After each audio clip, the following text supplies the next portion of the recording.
This program is a collaboration of personal opinions and individual free thought. It does not represent the views or narrative of the mainstream corporate media hacks. Viewer discretion is advised. And here we go.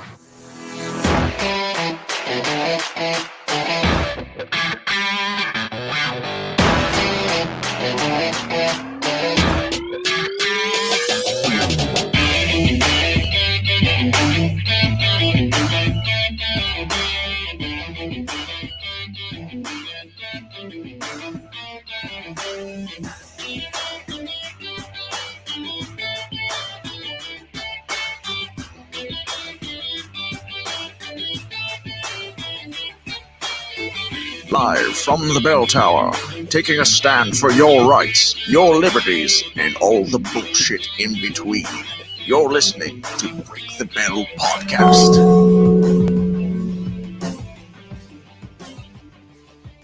Happy weekend, everybody. We are here, and Bill, you're finally back. I am. It is great to be back. Beautiful bell breakers. I feel like it's been forever because we didn't have a weekend last weekend. Yeah. We didn't do a weekend episode, and then you weren't here on Monday, so it's been 2 weeks. It's been a while. Yeah, Yes, it's been almost 2 weeks since you were here. So it's good to have you back. Yeah, no, it feels good. So good. Are you well rested from your traveling the countryside? Not at all. Not at all. I'm exhausted. So before I came, I'm like, I'm just going to sit down for a couple minutes. And then I was out and ended up coming over here late because I was out. I'm used to it, though. So Yeah. I'm used to you coming late. So. So my question for you is, was New York City everything you dreamed it to be and more? It was everything I thought it would be. You're that bad? No, it was okay. My kids loved it. My daughter, it was a dream come true for her. Yeah? Yeah, my son thought it was amazing. He wants to move to New York. Tell him that'll change as it gets older. Well, I was gonna say that they don't deal with the practical side of things. And Yes. For me, it's nice to visit, but I wouldn't want to live there. I don't even know if it'd be nice to visit. Well, there's so many people, and it's I was on high alert dad mode the whole time, making sure. I mean, both my kids were like within arm's reach the entire time. Right. Except for when they're at Central Park, they kind of went on to some swings and a slide, but I was watching them like a hawk the whole time. Right. And even my sister kind of picked up on my level of tension, but it was just like I was projecting out like I'm going to kill you mode if you get close to me. Good, as you should. That's how right? you should be. That's how a good regardless dad of where does. you go. Yes. So, when you said, "Hey, we're gonna go visit the city while we're in New York," I'm like, "Good luck. Yeah. Good luck to you there." Yeah, it was ridiculous. I mean, but like I said, my kids loved it, and that's why we went.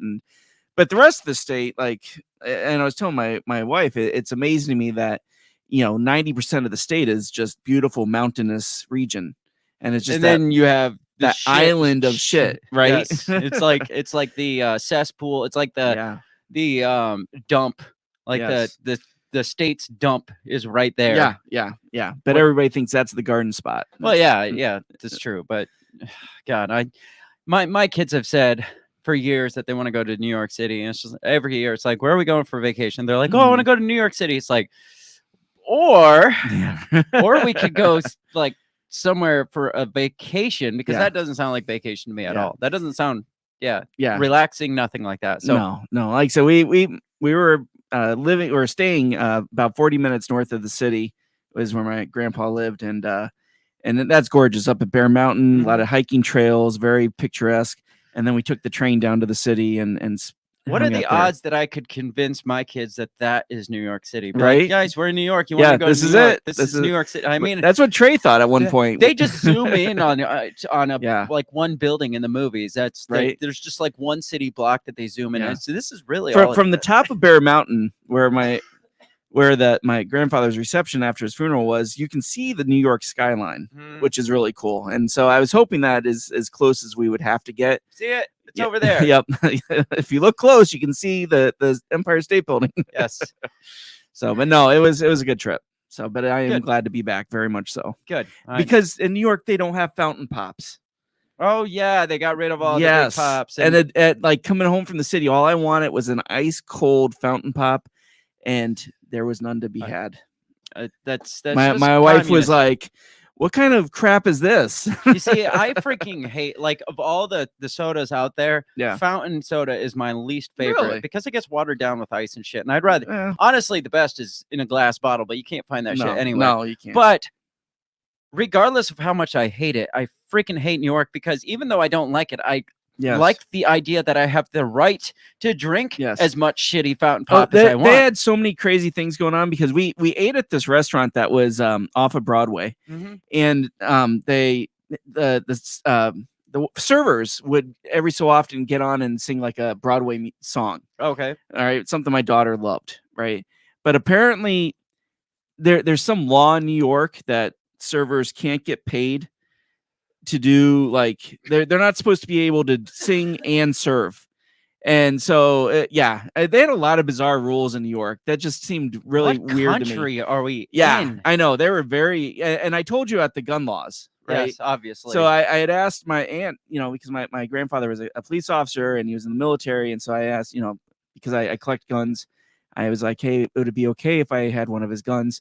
And my aunt was like, well, New York's really strict. I'm going to have to fill out the paperwork to transfer it over. And she goes, fortunately, the guns are also registered to me, because if they were not, after he died, the state would come in and they would take all the guns out of the house. If you live in the state of New York, I don't know why the fuck you still do. If you get out of this, especially if you're in the city, get the fuck out. There's no reason to live in that communist bullshit. You know what I would have done?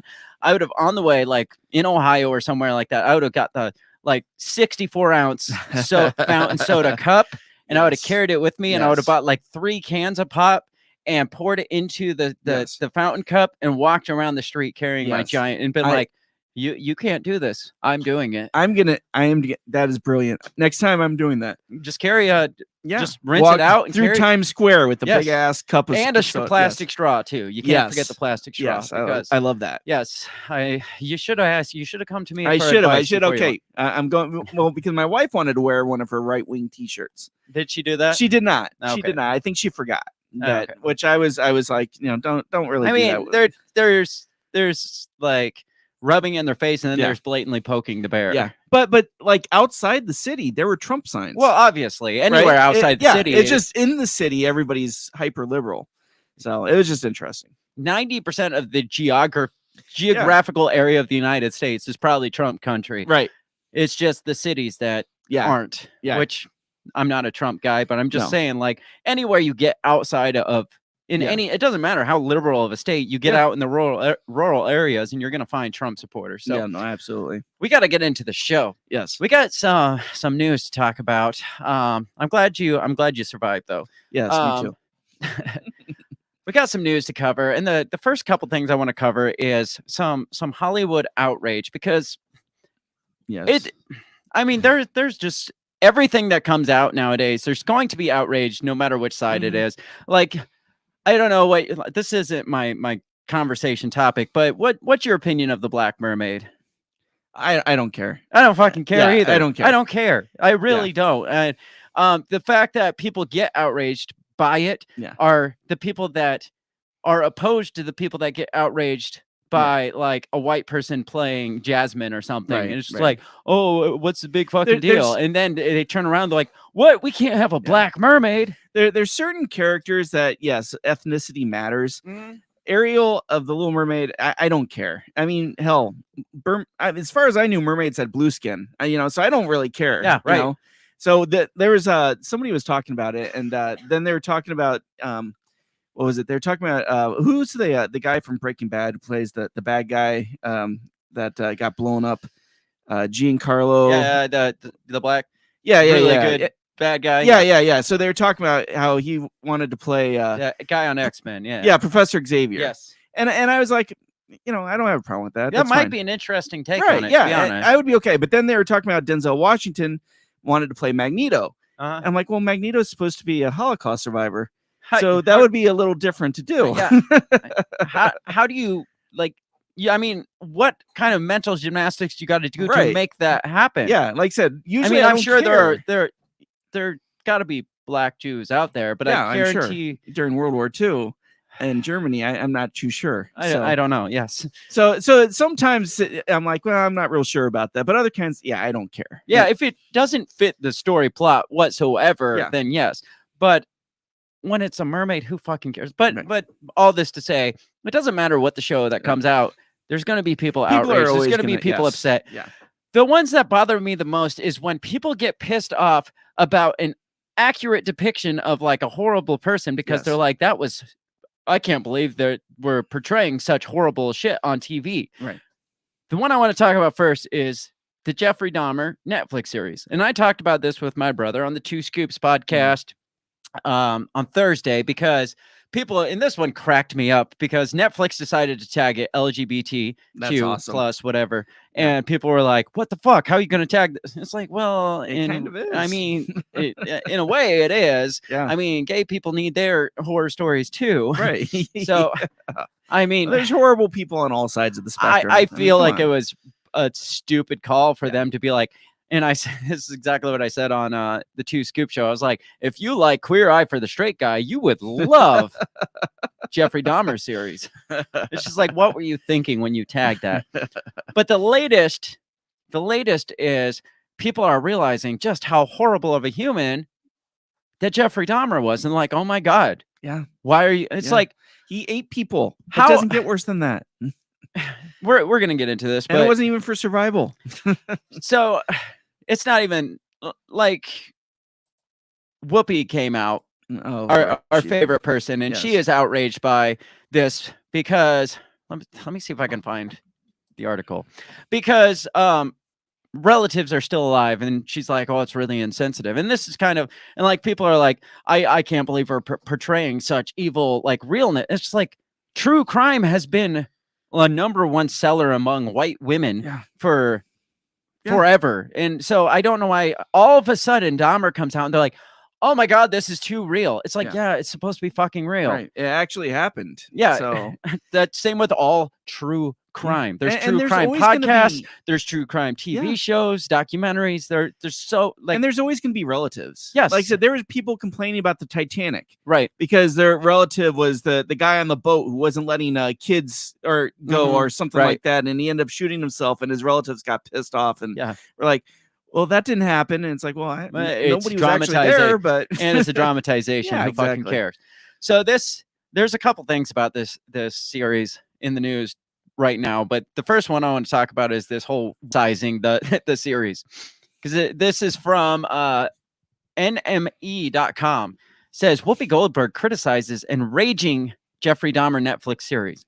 And why do you think there's got to be a reason that they're coming out and being like, oh my God, why are we portraying this? And the only thing that I can think of is they're like, the same with the LGBTQ stuff. It's like, you are putting a stain on on the LGBTQ. Like, we don't care about like, what was the Zac Efron one that you were talking about? Ted Bundy. Yeah, nobody came out and raged about that or the John Wayne Gacy shit or anything. Yeah, but this one all of a sudden comes out and they're like, oh my God, we can't portray this. And it doesn't surprise me because about a year ago or so, I read an article and they're talking about things that needed to be taken out. And one of them was, they were talking about like in the 80s, I guess there was a couple movies and TV shows where they portrayed trans people as serial killers or murderers, right? There was Sleepaway Camp. There was, I can't remember the other movie, but there was an episode of Magnum PI where there was, he was a hitman and he cross-dressed. And they were talking about how this was bad representation. And so they should take that stuff off the shelves. And so this doesn't surprise me at all that people are enraged by this. They're not coming out and saying this, but this is the only reason I can think absolutely that they would come out and be so against this series of all the Netflix. I mean, there's a whole section on Netflix of true crime series. And I mean, they've been doing it for probably 5 years now. It's been like the top seller. Well, like you said, it's huge. Everybody I know, it talks about the true crime series that are on there. But yeah, it just the whole, well, this is bad representation of gay people. Right. That's the only reason I can think that they would come out against it now. Yeah. Because it says Whoopi Goldberg has criticized Ryan Murphy's enraging Netflix series about Jeffrey Dahmer. discussing the controversial series Dahmer Monster, the Jeffrey Dahmer story. It's such a freaking long name. Dahmer Monster, the Jeffrey Dahmer story. That's weird. On her talk show, The View, Goldberg argued against the show. Ryan Murphy is an amazing artist.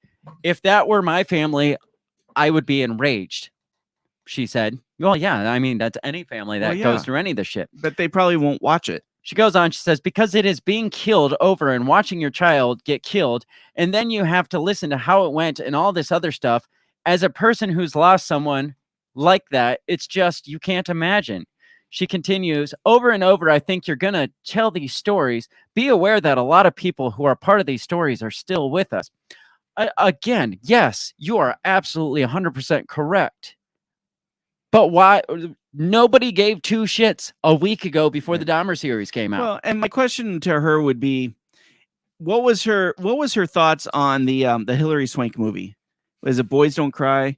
I don't remember. Where it was the girl who was, I think she was trans, and so she dressed, and then she ended up getting murdered. Mhm. And it was like this whole movie talking about like basically how all the violence and hatred towards trans people. Yes. Right. So, I mean, that's exposure they need to expose the violence towards it. But when it flips and reverses, like, we can't have that. Right. And yes, they do portray the true side. It's not like they gloss over the fact that he was a raging homosexual. Right. But that's not, I mean, I wouldn't say that it's ever bashing against gay people or I don't know. It's just freaking dumb. Goes on, one person took to social media after the episodes were released globally to discuss the scene featuring Rita Isbell, the older sister of Errol Lindsay, a 19-year-old man who was killed by Dahmer between 78 and 91. I'm not telling anyone what to watch. I know true crime media is huge right now, but if you're actually curious about the victims, my family are pissed about this show.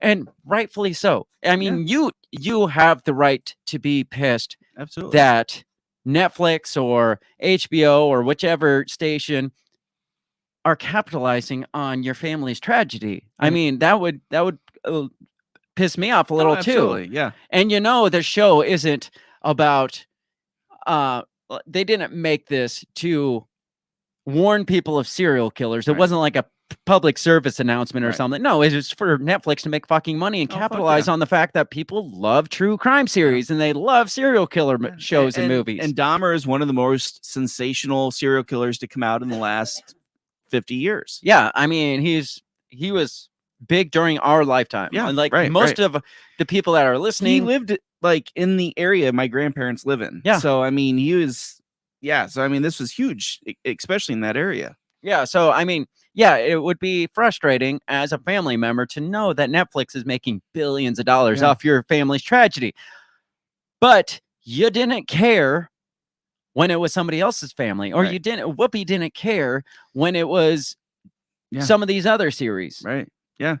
It just bothers me when all of a sudden they come out and just attack one show. Yeah. And like you said, it's got to be because of the representation. That's the only thing I can think of. Because I mean, they've been doing it, like I said, for 5-6 years. It's been the top seller. So all of a sudden, this one comes out, and they're like, "Oh God, that why are we doing this again? Why are we exploiting such heinous crimes?" It's like, because that's what sells. Right. And Netflix and Hollywood knows that's what sells, so they're going to keep pushing this shit out because, first of all, they don't have original thoughts in their body anymore. So they find one thing that works and they just keep rolling them out. And I mean, I've watched it. I find them interesting, at least historically, to watch. Right. But I don't get the outrage about it. Yeah. No, I agree. And anytime anybody's part of history, which we all are, and it's history that people want to watch, I mean, there's going to be people that are going to be involved. There's going to be real life families involved, and there's going to be hurt feelings. And unfortunately, there's no way around that. Right. So somebody said, it's traumatizing over and over. And for what? How many movies, shows, and documentaries do we need? He added, like recreating my cousins having an emotional breakdown in court in the face of the man who tortured and murdered her brother is wild. I mean, think about it, though, we had, I mean, not just even serial killers. I mean, what about like the Waco series that is exploiting and making money on? I mean, yeah, probably serial. It's the FBI, so yeah, serial killers too. So, but that was more recent than this. That was 93. This was a couple years later, and more people died in that, and more families are still around than would be around. But nobody was just like, oh my God, why would we? It's any historical dramatization that involved any sort of tragedy, we can put the same thing on. It's just like, why would we want to live this out again? And the number one thing is because it fucking sells. That's why. Yeah. There's no other reason why Hollywood puts it, because if it didn't sell, even if it was, nobody would do anything. Even if it was like, hey, we're going to expose some real shit here, but if it didn't sell, they're not going to keep. I mean, they probably figured it's been what, 30 years. They probably figured, okay, it's probably okay to kind of beat the shit out of this now. But even they don't even care about timelines. Look at like the 9/11 series. You brought that up. The 9/11 movies, they pumped out, what was it, Flight 93. It came out like 2 years later, 2 or 3 years after. It's like they don't care even about the timeline. It's like those are real people with real families. It's tragic. Yes. And I'm pretty sure they've had Dahmer movies come out before, within 10 years of his arrest. I'm pretty sure there was TV movies and stuff. I mean, we'd have to look up Dahmer movies, but I'm pretty sure they started on it much earlier. This is just the first time that they probably focused on his homosexuality. Yeah, that's what I think. They probably put more focus on it than before. The other critical part of this is apparently a production assistant that worked on the series has come out, taken to Twitter to say that this was the worst experience she's ever had in her life. Because it was so grotesque and it hit home to her? No, because of how she was mistreated on the set. Gotcha. Yeah. I mean, she says she can't even go watch the film because she'll get PTSD. This is her exact. Was she told to get coffee too many times, or? I'll read this to you. Okay. It's got to be really bad. Obviously. Really, really bad if she has PTSD. A production assistant for Netflix's Jeffrey Dahmer series has said it was one of the worst shows she has ever worked on. Since its release last month, Dahmer Monster, the Jeffrey Dahmer story, has attracted controversy. Of course, it's going to make me register to finish reading this. Of course. So I guess I'll just give you the gist of the story, because fuck independent.co.uk. They're dependent on you. So this assistant came out and she says that she can't watch it because of her experience, traumatizing experience, is going to give her PTSD. The experience, the only thing she lays out, the only example, maybe she had a terrible time. Maybe she was mistreated and abusive, like verbally abusive, like all this emotional trauma. Sure. I don't know, because the only example she gives is that she was one of 2 black women who worked on the set, and they kept mixing up their names. Oh. And that's the of the worst thing that she's at. If it's as bad as she's making it seem, where she's getting post-traumatic stress disorder, you'd think she'd have more examples than that. And that's upsetting to me, because I always get my kids' names messed up, and I hope I don't get my kids PTSD because of that. Well, it's obviously a racist thing, because all these white people think they all look alike, and I don't know.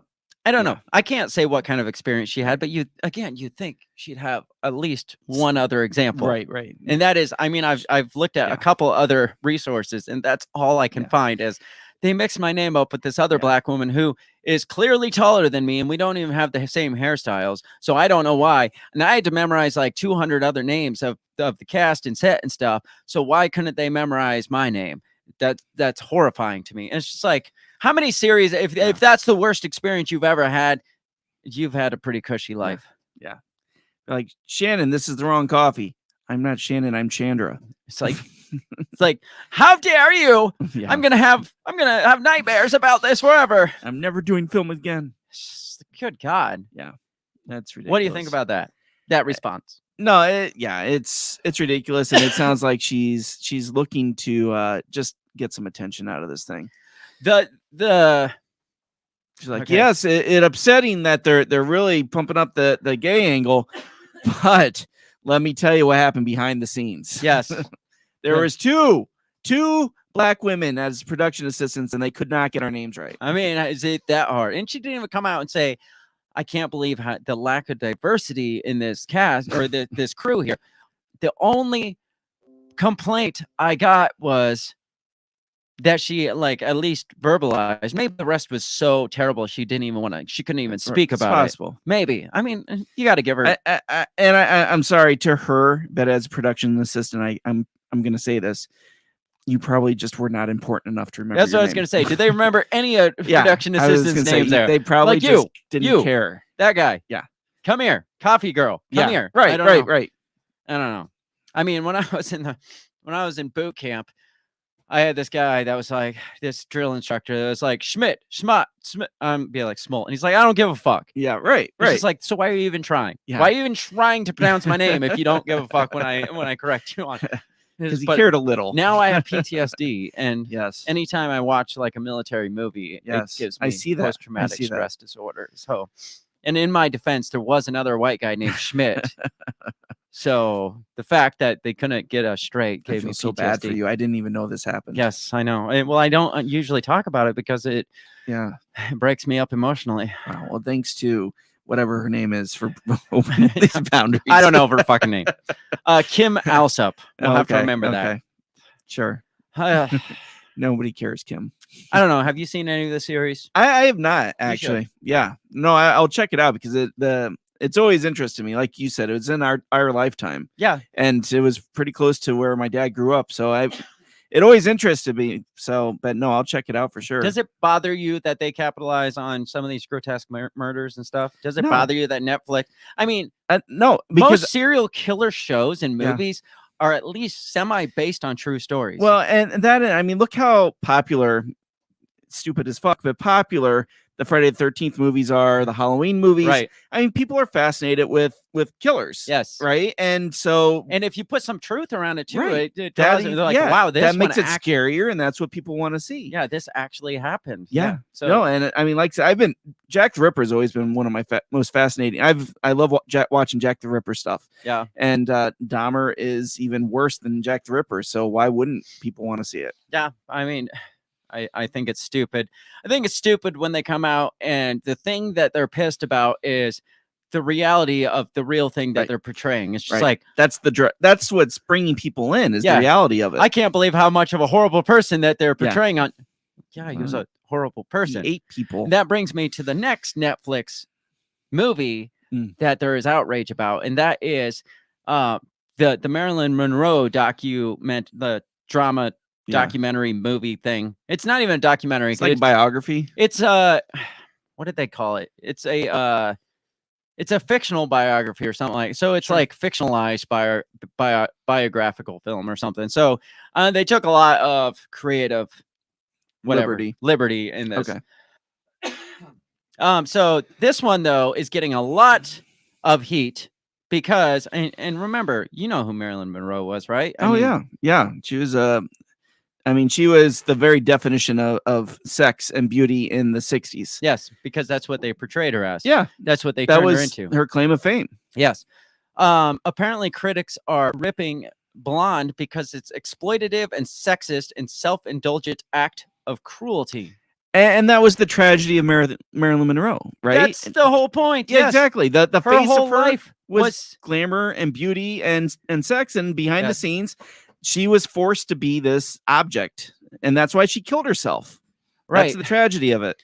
Yeah. My earbuds are just, I think it's dying on one side, so it's bothering me.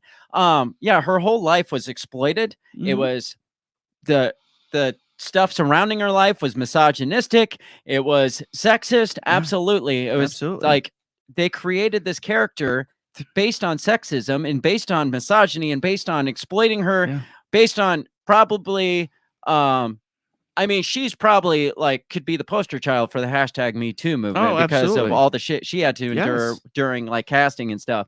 And they're pissed that they made this reality on screen. Yeah. Yeah. It was, the whole show was like a movie. I haven't seen it yet, but from what I've read, it's like her, Norma Jean, which was her name, saying that Marilyn Monroe was just a fictional character, Right. and like she was viewing herself as somebody else, basically. And Yeah. And she yeah, I mean, I remember someone telling a story about her where she's like, she's sitting in a crowded like area, and just her, right? But she's Right. in her Norma Jean mode, right, and nobody's paying attention to her. And people are like, wow, this is crazy. And they're like, I thought people would be all over you. And she's like, no, she's like, this is just me. She's like, watch this. And like, then she like flipped it on. yeah. And then it's like everybody wanted to be around her. And I mean, it was just amazing. So let me read this a little. It says, despite Blonde topping the Netflix chart since its streaming release on Wednesday, the film is facing criticism from viewers. Blonde, which is based on a fictional take on the life of Marilyn Monroe, is played by Cuban actress Ana de Armas. The film's director, Andrew Dominic, is receiving heat as subscribers view his work as hideous while being exploitative and sexist. So basically, hey, he's making money on portraying the life that she actually lived. Yeah, right. It says, critics took to Twitter to express their review of the biopic. As one user writes, Marilyn Monroe deserves more than Blonde. Marilyn Monroe deserved more of the life than she was given. Yeah, and this is a portrayal of the life she was fucking and that's given. why she killed herself. Yes. Because she hated her life. She hated who she was and what people made her to be. She felt trapped. She felt like she was a prisoner in her own body. And that's why she killed herself. So this sounds like it's right on the money. It says, I had the extreme misfortune of watching Blonde on Netflix last night. And let me tell you, that movie is so anti-abortion, so sexist, and so exploitative. And I hadn't even read or heard that anti-abortion shit. Yeah. You said you had brought that Yeah, to me. I read an article where they said it was anti-abortion because it shows her getting an abortion and how traumatic it was for her. And that's why it's anti-abortion. So again, it's whether it's the exploitative part, the sexist, the misogyny, or the abortion stance, it's like, if you portray this, how it actually happened, that's bad. Yeah. Because we don't want to see the negative aspects of anybody's life. Right. We don't want to see the misfortunes and the sexism, the rape, the especially the abortion glamorized. Yeah. Like for the last 50 years, again, she was the very definition of a sex symbol, and nobody thought to put any thought why she killed herself.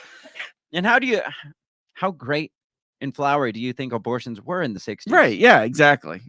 So this person says, cannot recommend it less. Do not watch. The abortion scenes in particular are terrible, but so is the entire movie. So again, they're politicizing that part. Yeah. It's like they can't see past the rest of it because that part is there. Yeah. It says the film is based on a book written by Joyce Carol Oates in 2000. Other cast members include Bobby Cannavale and Adrian Brody, Julian Nicholson, blah, blah, blah, and Evan Williams. I didn't know there was an actual Evan Williams besides the liquor. So interesting. Unless it was just the liquor. Says the movie has received an NC-17 rating, meaning nobody under 17 will be permitted to watch the film. This is the first Netflix film to receive that rating. I don't know if I believe that. There's some really weird shit on Netflix. Yeah. Sorry, I have the COVID. Andrew Dominic's bludgeoning Marilyn Monroe biopic has all the signs of a passion project, but none of the rewards. So what I'm hearing is that I'm going to be furious when I watch Blonde, says Emily Ratajkowski. Ratajkowski. I can't think what she's from. the naked chick from that one Robin Thicke video. Yeah, okay. I gotcha. So obviously she's not about exploitation and sex. Yes. Another podcaster, producer, and film critic pointed out that Netflix Blonde is one of the most detestable movies they've ever seen and called it a self-indulgent act of cruelty by a deeply incurious filmmaker. Obviously, they've never seen striptease with Demi Moore. So what's your take without having seen it? Yeah, reading all these, what do you think? It sounds like, again, they're pissed that that what they call exploitive is it was probably like the realest her part of her life. Yeah. Again, there's a reason why she killed herself. She was a sad human being. Yes. And everything you saw in front of the camera was an act. Well, that's like Elvis. Yeah. The Elvis film. Which I haven't seen yet. It's really fucking good. I heard it was really good. Really good. Yeah. It's long, but it's good. Or like Walk the Line or any of these other films where it focuses heavily on the drug abuse, the sad parts of their life. Right. Like Elvis was exploited his whole fucking fuck life. yeah. Yeah, there wasn't sexism involved, but his whole life was exploited by his manager, which was played by Tom Hanks, which was weird, but it was good. Well, and But to come out and be like, this is what did they say about Marilyn Monroe? disgusting. This Marilyn Monroe. What if they came out and they're like, Elvis Presley deserves more than showing just this horrible side of his life? It's just like, well, the thing is, the reason why Marilyn Monroe was what Marilyn Monroe was is because people refused to see that side of her life. They only saw the picture that Hollywood presented as this beautiful sex symbol, that everything was great and flowery, but on the dark side was all this shit that happened in her life. And you think in the hashtag Me Too movement days as today, a film like this would receive high credit for exposing that side of Hollywood. Yeah, you're absolutely right. So I'm surprised that they're saying this is exploitive when it exactly does what you're saying. It portrays the ugly side of her, the things that made her so, so tragic. So basically, we don't want to see truth anymore in film. And that's what it sounds like. Yeah, I mean, you can show your horror stories and your serial killer movies, but let's not make them about real people. And if we're gonna show the lives of like celebrities, let's not show like the bad parts of it. Let's only show the in camera parts. Let's just do the Marilyn Monroe that Elton John sings about. Yes, right. I mean, that's the movie everybody wants to see. Right. We should Candle in the Wind. Turn Candle in the Wind. Or Goodbye Norma Jean. Yeah. Just turn that into a musical film, and there you go. Somebody can put on a blonde powdered wig and dance around on stage to Elton John singing, and everybody's going to be fine with that. I don't know. Maybe he does go too far in it for I don't know, for the shock factor. Right. Because I've heard there's heavy rape scenes. And stuff like that. There's rape scenes, and then there's a child abuse scene. Yeah. What I've heard, but it's and I don't know anything about her life, so I don't know, But again, none of those things would surprise me, knowing again how her life ended, and and I think everybody knew they just knew. It's just general thought that she was a depressed person, right? I mean, rightfully so. And so, yes, it sounds like she had a very hard, sad life, and that's not something anybody talks about, right? So, let's move on. Let's move out of Hollywood. Well, kind of away from Hollywood. We got another more of a ridiculous actor in the news, and that's Don Lemon. He is ridiculous. Like, I'm more outraged by Don Lemon than I am of anything that we've talked about. So, no. Don Lemon is sad today. He should be. Yeah. He pissed somebody off. I told you in New York, that was the one thing that was on the TV was the hurricane coverage. And he was in the middle of the freaking storm. And he did not look happy at all. What the fuck did I do? I know. I was like, he pissed somebody off. Well, isn't he like being accused of certain things? I think he CNN is as well. Yeah. For some reason, I thought he had already stepped down from CNN. So I'm kind of shocked that he's still there. But apparently he's sad because the National Hurricane Center chief. He was interviewing the National Hurricane Center chief because there's this hurricane that just hit Florida. If you don't know that, then I don't know where you've been. My head's been under a rock this week, but I did know there was a hurricane. Okay, good. But Don Lemon decided to ask this Hurricane Center chief, like what part climate change has affecting this Hurricane Ian, and he didn't get the response he wanted. So let's listen to this because he looked so sad. If it'll play. Listen, I'm just trying to get that. You said you want to talk about climate change, but what effect does climate change have on this phenomenon that is happening now? Because it seems these storms are intensifying. That's the question. I think you can link climate change to any one event. Okay. On the whole, on the cumulative, climate change may make storms worse, but to link it to any one event, I would caution against that. Okay. Well, listen, I grew up there, and these storms are intensifying. Something is causing them to intensify. And in this video, you only see it once, like where but yeah.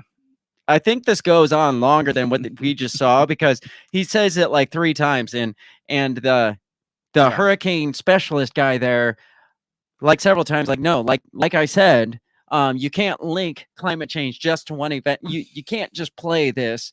Like he's not even saying that climate change doesn't exist. What he's saying is we can't just mark this one event up, chalk it up as climate change. That's like saying this house fire, well, that has to do with climate change. He maybe yes, there is some effect, but no, you can't just link one event to climate change and be like, "Whoa, there's a big fucking hurricane. It's got to be climate change." And he's like, "No, we're not gonna play that game because probably even if he's a climate change advocate, he's probably like." If we tie this to this, we're going to get critics that are like, you guys are fucking morons for tying one weather event. I mean, there's been hurricanes for how long have you known hurricanes to be around? Like for at least a couple of years now. So to be like, well, the critics will eat this shit up if I say. And as far as I know, so the maximum that the storm got to, as far as I know, is a Category 3, right? So I can understand if they had 3 storms in a row. 3 hurricanes in a row that exceeded like a Category 5. Right. Like, oh crap, we need a whole new scale for these. Yeah. Then I would be like, oh shit, climate change is really affecting things. But the fact that they had this storm go to Category 3 and it seemed kind of strong, it's like, okay, but what are you trying to say? It's so hilarious because Don Lemon's just like, nope. No, I grew up in that area, and this is really bad. Well, so it's obviously something. And he looked like he was like tearing up in the corner of his eyes. I mean, like, this is the same guy at Biden's town hall was like, well, they applauded you, Mr. President. And, did you hear all that applause? And we're all like, oh shit, were we supposed to applaud? Yeah. Biden is like, what? I guess I don't hear any applause. Yeah. He's not in on the joke, apparently.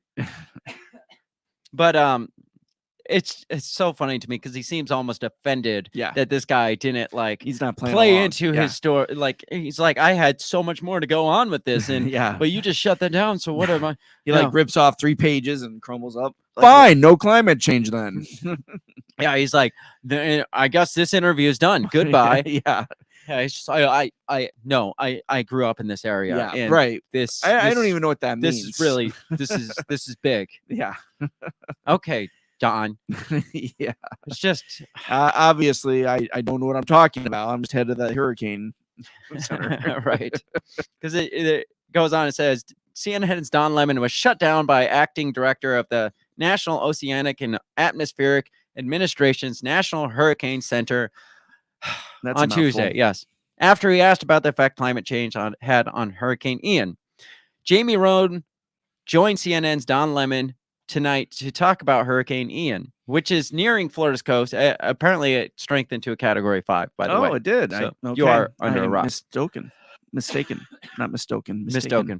Lemon noted that meteorologists have said Hurricane Ian could enter another period of rapid intensification, and asked Rome what effect climate change has on the phenomena. See, it's not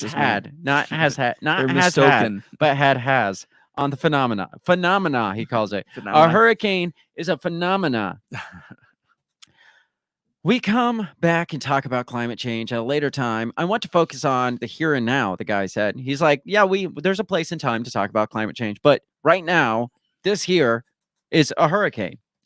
He says, we think the rapid intensification is probably almost done. There could be a little more intensification as it's still over the warm waters of the eastern Gulf of Mexico, but I don't think we're going to get any more rapid intensification. Listen, I'm just trying to get you. You said you want to talk about climate change. So he comes back to it. He's like, come on, man. Like he wanted to talk about it. Come on, do climate change. Like the meme, like poking him. He's like, let's do climate change. But what effect does climate change have on the phenomenon that is happening now? Because it seems these storms are intensifying. That's the question. It says, I don't think you can link climate change to any one event. On the whole, on the cumulative, climate change may be making storms worse, but to link it to any one event, I would caution against that. Lemon said he grew up in Florida and added that something was making these storms intensify. Sorry, I have a nasty cough, so I got to keep taking a cough break. It's all right. He asked Rome about the parts of Florida that weren't going to be taking direct hits from the storm. He says it's really going to be a big event for not just Florida, but also Georgia and South Carolina. Okay, so it goes on and on, but the key here is Lemon is he's pushing for something that's not coming. Yeah, he's trying to make a story out of nothing. I mean, it's not nothing. Yeah.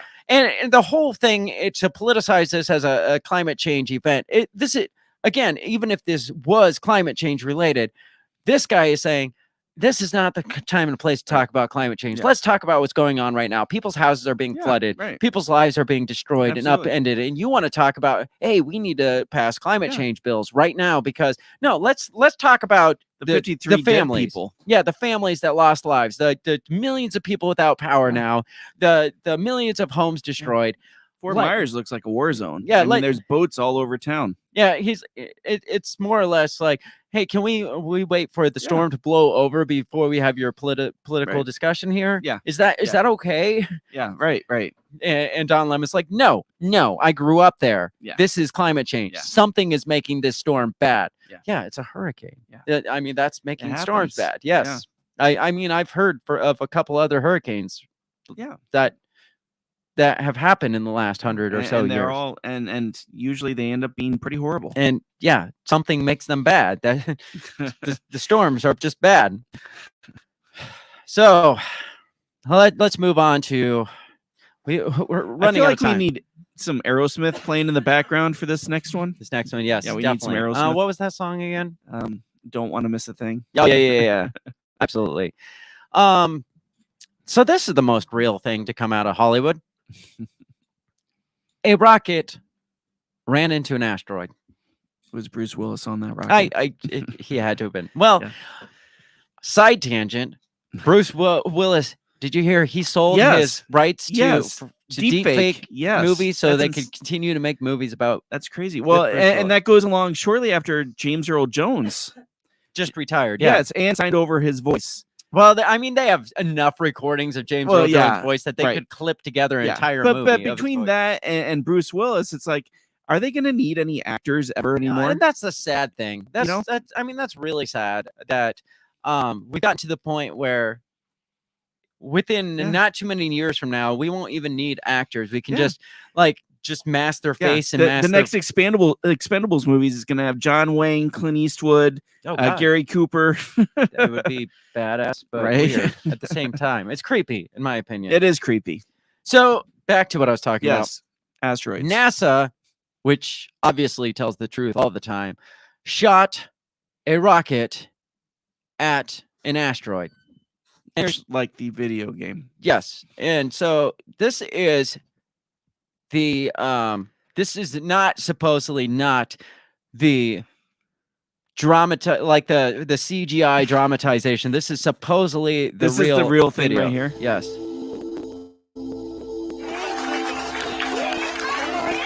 And we have impact in the name of planetary defense. Fantastic. First of all, do those look like science nerds, like NASA science nerds to you? No, that looks like a party I want to be a part of. Yes. So let me rewind that, because all you get is I know I don't really see the impact. This is the impact. We got Bobby. Yeah. It's a camera on the front of the rocket, and we see it come. And obviously, this isn't the video they saw, because they were saying the images were coming one frame per second. So they smushed it all together and made that compressed it all together this is the evidence we have that NASA actually hit an asteroid with a rocket. So why did NASA hit an asteroid with a rocket? Yes, why? Let me get rid of this stupid freaking video. Because similar to, what was the movie? Armageddon? Yes. In case of an event where an asteroid was on a collision course with Earth, we want to know that we can shoot. So this one wasn't going to actually hit Earth. They just wanted to do a test run. It. Yeah, a test so run. What they essentially did is they shot a rocket and hit an asteroid and sent it to some other planet to piss them off. My thought is, what if they screwed up the trajectory of that asteroid and now it is going to hit us. It is going to hit the Earth. That wouldn't surprise me at all. The next question is, what do they know? Do they know something's coming towards Earth? And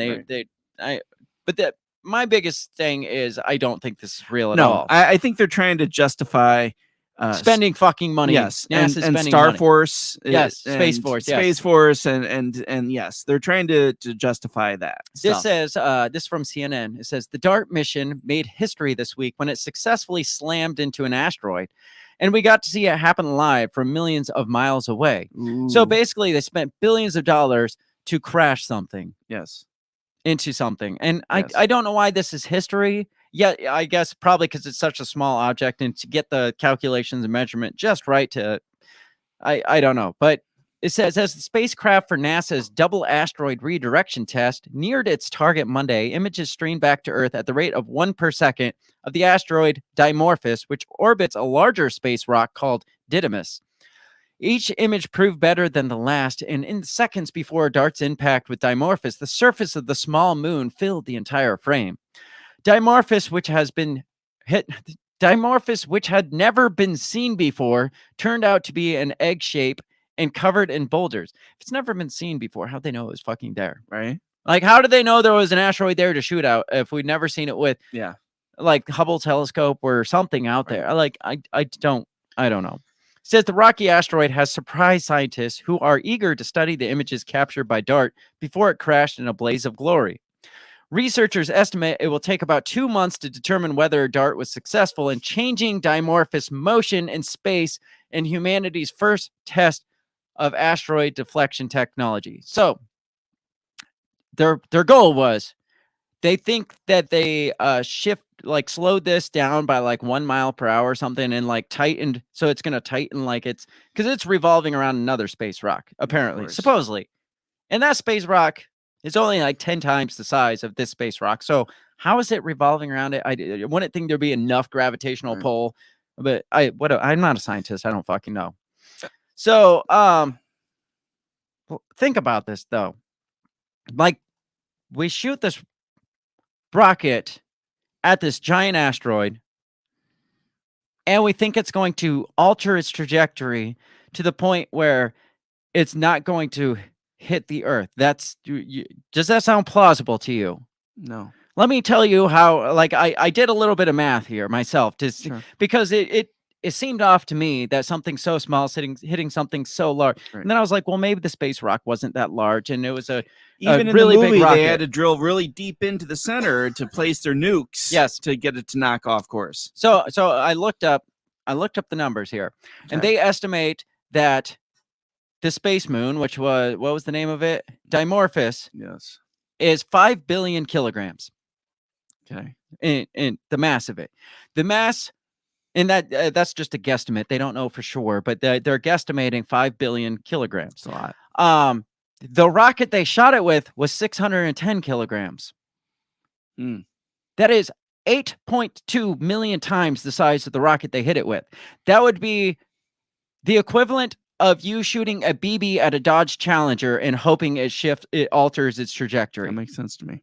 That, like, I did a lot of I was trying to compare Yeah. apples to oranges to see, like, if something the size of what would be the size of a BB, and the closest thing I came to that mass difference was a Dodge Challenger. Like, let's say a Dodge Challenger is racing through the road, you jump out with your BB gun, even if it's a high projectile, like moving thousands of miles an hour, you shot it at the Dodge Challenger. How much is that going to alter the direction A of lot, the Dodge because Challenger? if I was driving the Dodge Challenger, I would run you over. Well, yeah, but that's not the BB stopping it. No, I know. And not even me standing in the fucking road would alter the trajectory of that Dodge No. Challenger that much.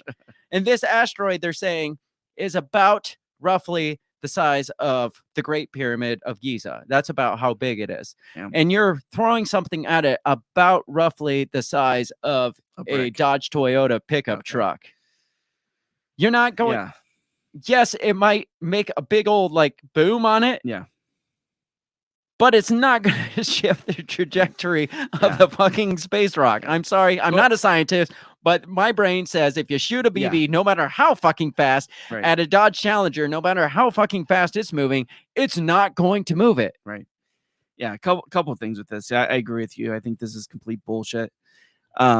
Second thing that really bothers me is if this is actually something that they're doing, is that now they're fucking around with things in space. Yeah, right. Right? Out in the galaxy, and be like, hey, you know what'd be great is if we could fuck with this and see what happens. Yeah, let's try to move this. Yeah, I mean, because things that have been on the same course trajectory for millions of years. We're like, let's try to move that. Yeah, let's see if we can shove that off a little bit because nothing's gonna happen. Yeah. I mean, what if that bumps another space rock? I mean, yes. if a BB can move that thing that much, what if that bumps another space rock that Right. moves it a little, and that one bumps a big moon, and it's that the fucking shifts? butterfly effect, Right. Right, and it's you like, might have just fucked up all of space. Yes, I mean, how What if fucking just the arrogant are we? Yes. What if just the shift in gravitational field Yeah. just so slightly like pulled this one a little more, pulled that there, and to the point where like 100 years from now, we're like, why is Jupiter wobbling? Right. Well, and then they're like, wow, this was a success.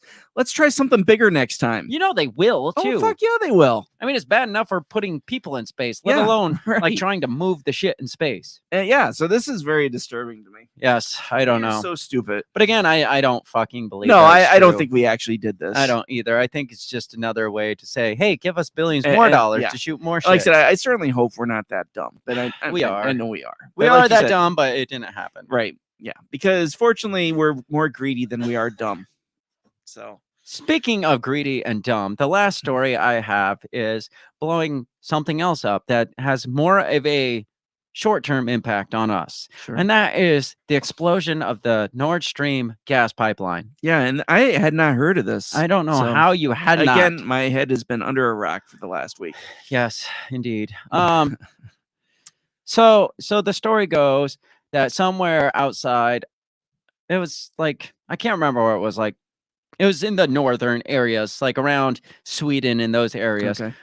The Nord Stream 2 and 3 pipelines like started leaking. Like they showed this picture right here of what appears to be a massive gas leak. Okay. In the general vicinity of the Nord Stream pipelines. And not only that, but there is 3 of these leaks. So one we can chalk up as, oh shit, there's a leak.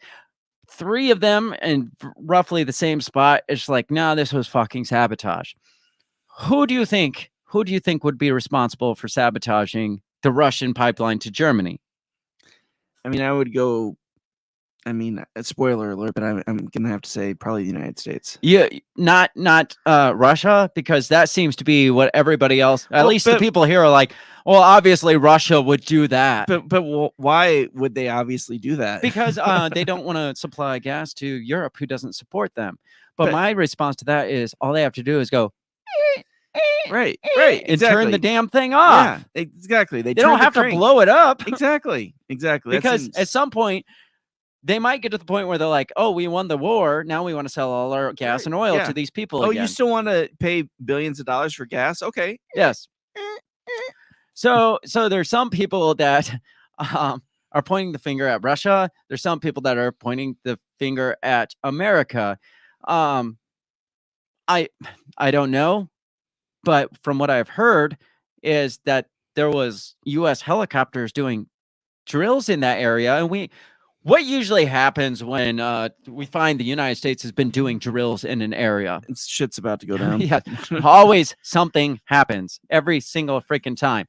Well, apparently some Polish politician came out immediately after, and his tweet was, "Thank you, USA." Wow. So it's not just us. It's not just Tucker Carlson. It's not just conspiracy theorists that think the USA would possibly do this. There are global politicians in the region that are like, well, fucking thanks. Now we're all going to freeze this winter. I mean, we already had an energy shortage that we were worried about. As if there wasn't already an energy shortage. Yeah. Thank you, US. So this one says, why did Polish MEP post "Thank you, USA" along with images of the damaged Nord Stream pipeline? Gee, I wonder what. It's like, why do you even have to ask that question? Right. Because he thinks the US did it, dumbass. Yeah. Says an interesting post appeared on social media this evening, Tuesday, September 27th, amid all the chatter about mysterious explosions. Yeah, that was the other thing. Seismologists picked up right around the time of the leak explosion, like seismic activity, explosions in that region at that same time. So something exploded and these leaks happened. It wasn't just like sizzle and all of a sudden like a bolt broke loose and something started leaking. No, there was explosions. And then the leak started. Says the BNN newsroom posted September 2nd, an American helicopter with call sign FFAB 123. That sounds made up. Performed some air activity according to this website. 6 aircraft used this call that day, 3 of which we were able to identify by their tail numbers. All of them are Sikorsky M60S helicopters. So this BNN News is reporting that, hey, there's U.S. helicopters in that vicinity, and they like mapped out their routes, and then I think this is the image here, and then they then they showed like where the leaks were, and they're like, just conveniently happened to be in this area, and it's going to take way too long to fucking load. That's okay, I don't got time, but you can kind of see it there. It says they continued with another post that read, when we superimpose the FFAB 123 route on the scheme of yesterday's accident, we get an interesting result. The helicopter flew along Nord Stream 2 route, or even between the points where the accident occurred. So not just along the route to Nord Stream, but it was in the area conveniently between the 2 or 3 explosions. Goes on to say, meanwhile, other American Navy flights appear to have taken place on the same route on September 13th. It's like they were scouting it out. The U.S. also has some experience on Branham Island, where Ball-Tops 22 were recently established for drone mine hunting technology, essentially blowing stuff up underwater with like underwater drones. They were doing some drills in some other region and bragging about their abilities to like blow shit up underwater with these underwater drones. Says they continue, so it will be interesting to see how the White House responds to why it was present there today. Another cryptic post on Twitter came from Radoslaw Tomasz Radek Sikorsky, a Polish politician and journalist who is a member of the European Parliament. His post contained an image that had been taken by Danish Air Force previously, showing the Baltic Sea bubbling where gas is escaping from the damaged pipeline. All Sikorsky wrote as a caption was, "Thank you, USA." So what's your thoughts so far? It seems almost like the United States is kind of like that asshole brother, you know, who breaks your toy and then laughs and says, "No, I didn't do that." Yeah. Now, I could see Russia or Pravda or Russian Times or something coming out and be like, this obviously was the United States. Because even if Russia did it, they're going to blame us and make us look like shit. I mean, the same thing. We're going to blame them. Right. I mean, who has the most to gain from it? Exactly. And they know who has most to gain from it. Russia doesn't have much to gain from it. No. Tucker Carlson's on blast for being one person to come out and say, like, point out the reality of this is this doesn't look like Russia, because he said, what was it? He said, if you were Vladimir Putin, you would have to be a suicidal moron to blow up your own energy pipeline. That's the one thing you would never do. So that's Tucker Carlson's take. And yeah, he might be a freaking idiot, but that seems the most intelligent comment here so far. But that's not what everybody else is just like, no, obviously this had to be Russia. But then you got Anthony Blinken, who's like, yes, he come out and was like, yeah, we didn't do it, but this is a tremendous opportunity for us. Yeah.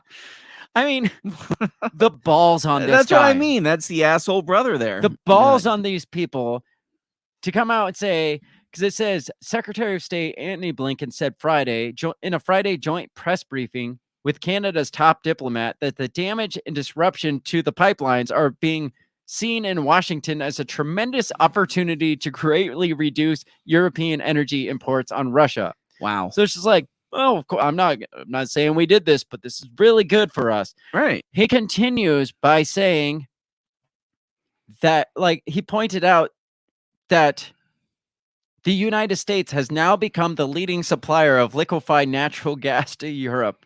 So who has the most to gain for this? United States. Well, we just became the #1 supplier because they can't get their energy from Russia no longer. Yeah. So we got to supplement that, which is what we wanted the whole fucking time, even though we don't want to have fossil fuels anymore. But then the other question is, and I've heard people speculate this, is that explains though why gas prices started going up. Yeah, probably. Because I noticed a 20-cent jump coming back from the East Coast. And I was like, oh, I wonder what happened to make the gas prices go up. So, but I get people that are like, well, Biden being so like climate minded. Why would he? I mean, this would be detrimental to the climate. This would be horrible to the climate.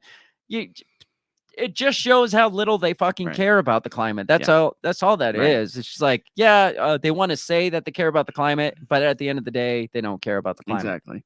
Where's Don Lemon on this one? Yeah, no shit. So, not to mention, we forget, like, back a few months, Biden had said that if Russia does, in fact, attack Ukraine, his exact words were, "We will end Nord Stream 2."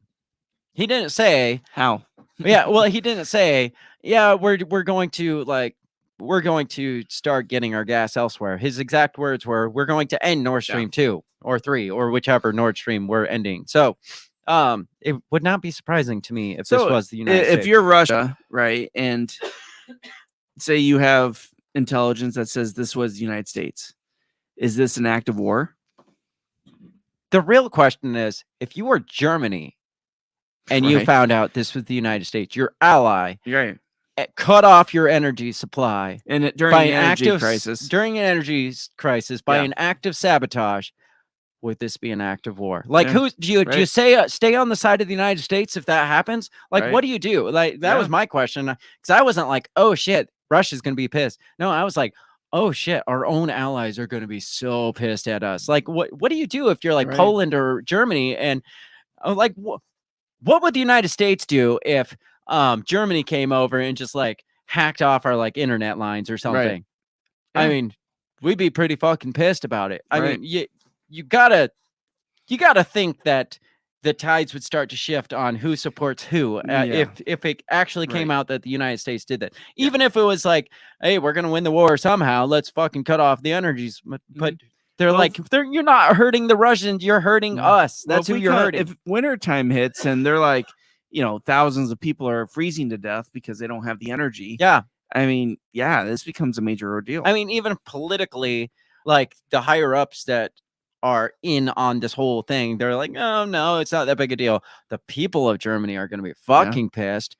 I mean, they're going to probably turn on their if their government continues to support the US, the people will turn on them in a heart, on a dime. Absolutely. One of the things before we get out of it here, this last article, this overly dramatized it because it talks about a remotely controlled submarine that released a mine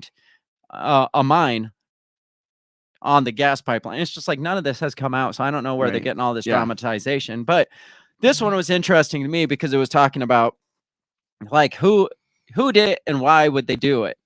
Because it talks about Biden and his remarks of ending Nord Stream 2, but then it comes out and it's just like basically saying, because it says the waters where this took place are in the Baltic Sea, belonging to allies Denmark and Sweden.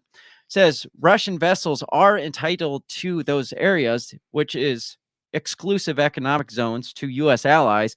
They're entitled to those areas, but in this time right now, those ships and stuff are going to be heavily monitored by not only those, but probably U.S. Right. And so they're basically like, to the United States, if Russia did this, the United States probably stood by and let it happen. Yeah. Says, while Russian vessels are entitled to enter these zones, the U.S. and its friends would be expected to closely monitor the activity. Perhaps the U.S. stood by, permitting the plot to be actioned. The thinking in Washington, D.C. might have been that such an incident would convince those European states with greatest reliance on Russia for energy supplies to redouble their efforts to achieve energy independence or go to their U.S. suppliers instead. Right. It's no coincidence that these states, such as Germany, have been the most reluctant to actively challenge Russia's military supremacy in Ukraine and the keenest for President Volodymyr Zelensky to negotiate with President Putin. Certainly, there is consternation in continental Europe following the attack on the pipelines. The natural gas being released is 90% methane, a key driver of global warming. Blah, blah, blah. Who fucking cares? Right. It gets into, though, like what would happen if like what would what else could be potential here? Could Russia attack like underwater, or another country attack like underwater internet cables or other things. And like, basically it's like, absolutely. If any of this happened, it would send us back into like back to like third world country. Because it also talks about like mobile phone blackouts is when, if there's no electricity, there's no cell towers. So not only do you not have like lights, but you don't have communication. It says by targeting key infrastructure, a hostile state, particularly one that like Russia has suffered setbacks on the battlefield, can bring another state to a standstill. Cutting energy supplies is just one way of achieving this. It's basically interesting, saying all the fallout that could potentially happen from this. And it's really fucking scary. Yeah. But what's the odds that would happen? What are the odds that it was Russia in the first place? I just don't see it. What do you think a response would be? Like, you asked a question. What do you think? How do you think Russia would respond? Because we've seen all week long Russia basically ramping up nuclear talks, which they've been saying that since this whole thing kicked off. Or Russia basically declared last week that they're annexing a whole chunk of Ukraine. And those sections, most of them were like, yeah, that's fine. And so basically they're like, yeah, we want to go back to Russia. And so there's all this shit going on with Russia.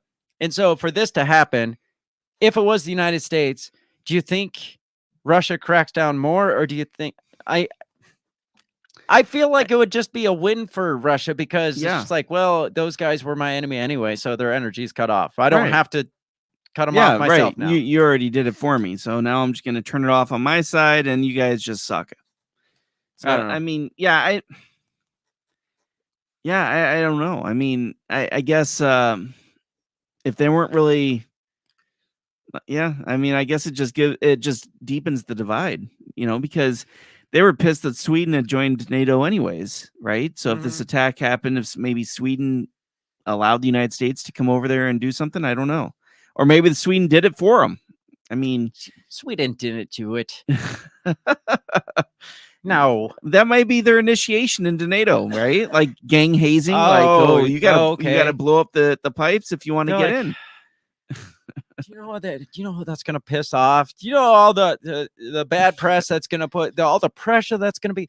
It's like, you want to be part of us. You're part of the big boy club now. You want the leather jacket with NATO on it?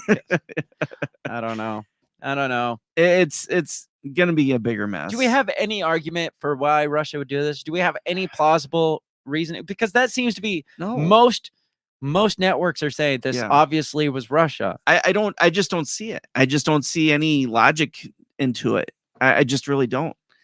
There are just easier ways for Russia to cut off their energy supply to Germany. Like you said, why blow up pipes in 3 different places when, like you said, they can just crank the wheel? It's like, why waste the resources of underwater drones?